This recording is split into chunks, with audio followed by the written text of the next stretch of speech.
Do you think the government knows more than it's letting on? Could it be that the authorities already have the technology of the future? And might the trial runs have been taking place for a very long time?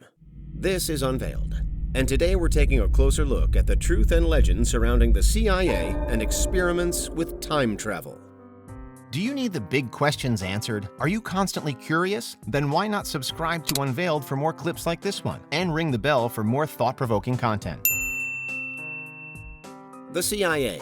It's a well-worn acronym for anyone with even a passing suspicion that the government might be up to something. Over the years, the Central Intelligence Agency has come to be seen as kind of a front line for anything that the top brass in America could be hiding from anyone else. When it comes to the matter of time travel, however, has even the CIA started to reveal its secrets? On June 9, 1983, one Wayne M. McDonnell, a then lieutenant colonel in the U.S. Army, compiled and sent an exhaustive report to the U.S. Army Operational Group, all to do with all manner of mystical, seemingly fantastical things, the nature of consciousness, out-of-body experiences, and an apparently valid means of time travel. All of the above and more were covered in a now declassified document titled Analysis and Assessment of the Gateway Process. Now, perhaps you've heard rumors surrounding governments and intelligence agencies dabbling in this kind of stuff before, and perhaps you've never really cared for them. But here, maybe more than with anything else, there really does seem to be something of substance. It isn't only just hearsay. These are long and specific details released by the CIA of a technique that seemingly could change everything. At the heart of McDonnell's report is a group later known as the Monroe Institute. It was founded by Robert Monroe as Monroe Industries in 1962, before a name change and restructuring to Institute in 1985. It was primarily interested in research and experiments surrounding consciousness and out-of-body experiences, or OBEs, and was actually set up by Robert Monroe largely in response to OBEs that he himself had had. More specifically, the CIA document focuses in on something called the Hemi-Sync method, a trademarked term short for hemispherical synchronization. This is a phenomenon wherein the waves in both sides of the brain, the left and the right, are synced together to the same level.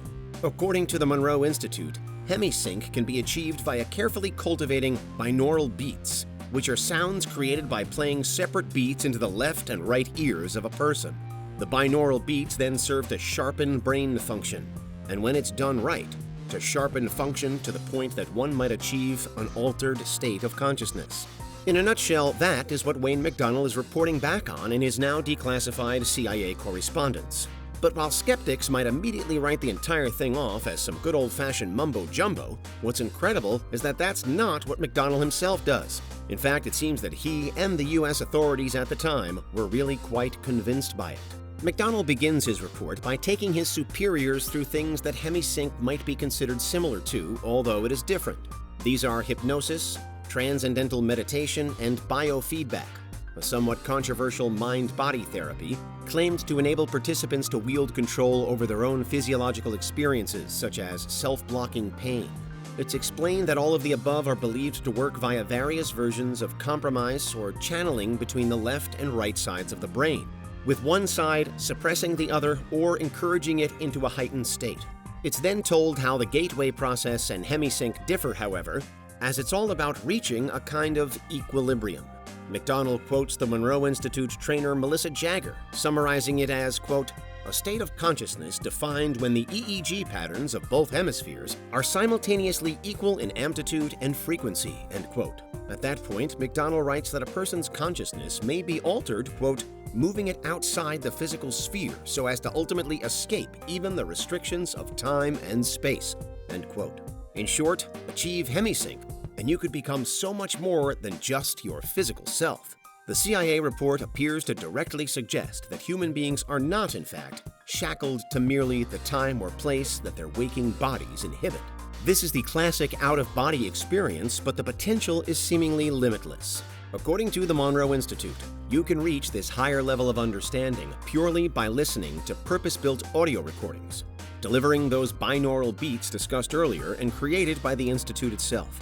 It's then further explained how the Hemi-Sync method can induce a profoundly relaxed state, where even the bifurcation echo of the body, A physical phenomenon linked to the beat and rhythms of your heart, is silenced. If all goes well, you should, according to the method, eventually reach a state where essentially everything in your body is calmed and quietly vibrating with energy at the same, now low level of frequency.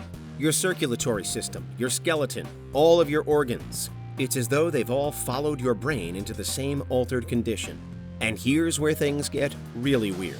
McDonald dedicates the next part of his report to explaining theories and models for how the Earth and the wider universe really function in line with the Hemi-Sync state.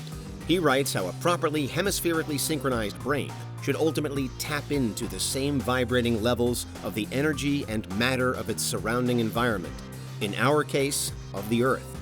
Reality is explained as, quote, an extraordinarily complex system of energy fields, and later the universe as, quote, one gigantic hologram of unbelievable complexity. For the potential of time travel in particular, though, the apparent suggestion is that Hemi-Sync gives access to the wider fields dictating Earth itself. If a participant can delve deeper and deeper into this same state, then it's suggested that they could gain access to the so-called absolute state of infinite energy. And here, or as close to here as possible, so the report implies, is when the mastery of time might be achievable. It's explained that if one theorizes the wider universe to have the shape of, quote, an immense self-contained spiral, aka a torus, then the past, present, and future should all be knowable because they all actually exist simultaneously. Use Hemi-Sync to better tap into the engines and complexities of the universe then, and one interpretation says that you should be able to travel in time. McDonald summarizes by writing, quote, the tentative conclusion to be drawn is that the out-of-body state may be regarded as an extremely effective way of accelerating the process of enhancing consciousness and of interfacing with dimensions beyond space-time. End quote. In a sense, then, the hemi-synchronized really do become one with their surroundings, which ultimately means that they can move around and through them at will. Interestingly, McDonald hints that these kinds of supreme connections might also serve to explain any number of other paranormal events and experiences. If Gateway and Hemi-Sync are to be believed, then the lines of what's considered physically possible really do need to be redrawn. And McDonald certainly doesn't suggest that we should doubt the method. He even concludes his report with a step-by-step guide as to how the Gateway process might be used if and when it's required. Genuine travel to the past and then to the future are pitched as among the highest and most difficult aspects of the technique. But McDonald says that advocates insist that both are possible given enough time, dedication, and discipline. In the last section of his paper, he writes that, quote, there is a sound, rational basis in terms of physical science parameters for considering Gateway to be plausible in terms of its essential objectives, end quote. Of course, questions remain. Not least, what's been happening in the years and decades since this 1983 document was written up? Have the U.S. authorities proceeded any further with all that McDonald found? And finally, to add just a little more intrigue to the story, there's a missing page from the report. While almost all of it is now publicly available, page 25 is still nowhere to be found. Is that purely an administrative error, or was there something else, buried right near the end of the overall document, that someone didn't want the rest of the world to read? Let us know what you think in the comments. But for now, that was a closer look at the Gateway process, a significant and perhaps crucial chapter in the truth and legend surrounding the CIA and experiments with time travel. What do you think? Is there anything we missed? Let us know in the comments. Check out these other clips from Unveiled, and make sure you subscribe and ring the bell for our latest content.